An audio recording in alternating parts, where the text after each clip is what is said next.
Good morning. Today's got a little project ahead of me here, and the project is going to be flushing out my boiler with vinegar solution. The boiler hasn't been done in a while. It's a high efficiency unit, about 98.5% efficient, but honestly it hasn't been done in 9 years, so I'm sorry I didn't get everything hooked up ahead of time, but once in a while I'll post a little how-to video or a video of what I'm working on, and today it happens to be flushing out the boiler.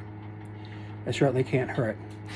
So what I used is I bought a couple of gallons of just white distilled vinegar, and it's 5% acidity. So it's kind of like your basic salad vinegar, but I ended up getting things set up, and it took a little bit of on and off with it to make sure it was going to work, and that's why I didn't waste time with the video with everybody. So I'll show you kind of what I did.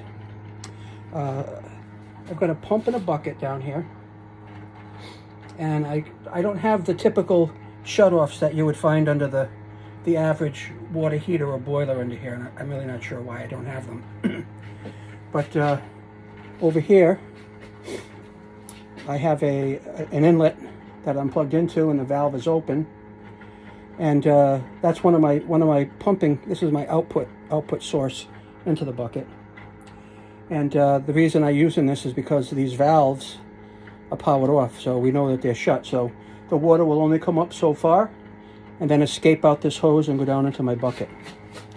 On the other side, I have a hot water storage tank. It's about a 50-gallon hot water storage tank that works off of an extra zone on my boiler, and that's all it does, is just holds hot water.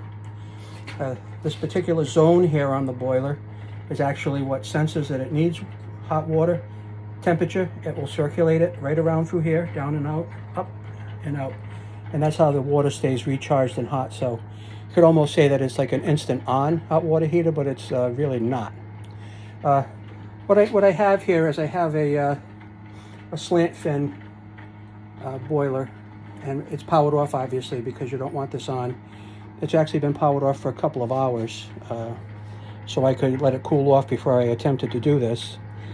So the only other inlet I could find down here was the drain, this drain down the bottom. So I hooked up my pump hose to this, started the pump, then I opened the valve, right? I opened the valve on this, and once the valve was open, you can feel water flowing through the furnace, through the tubing underneath here, and coming out up here. And this is my bucket here. All right, so it's pumping and recirculating, and we taste this water. Definitely vinegar. So at this point, I'm going to let things run for about an hour, and the water already has started to get a little bit, darker than clear vinegar. So I don't know if it's actually doing anything. I don't know if I have it hooked up right. I don't know if I have to make any other modifications to the setup. But what I've done is I've shut everything off that feeds the boiler, so the only water source can go in, through the boiler, back out, through the pipe, up and out the blue discharge hose. So I'm going to let this percolate for an hour, and I will be back. If you find out some of these times that when I post these videos you find them to be helpful for you, I would appreciate if you would like the video and just maybe subscribe to the channel and hit the little bell thing like you do with some other people.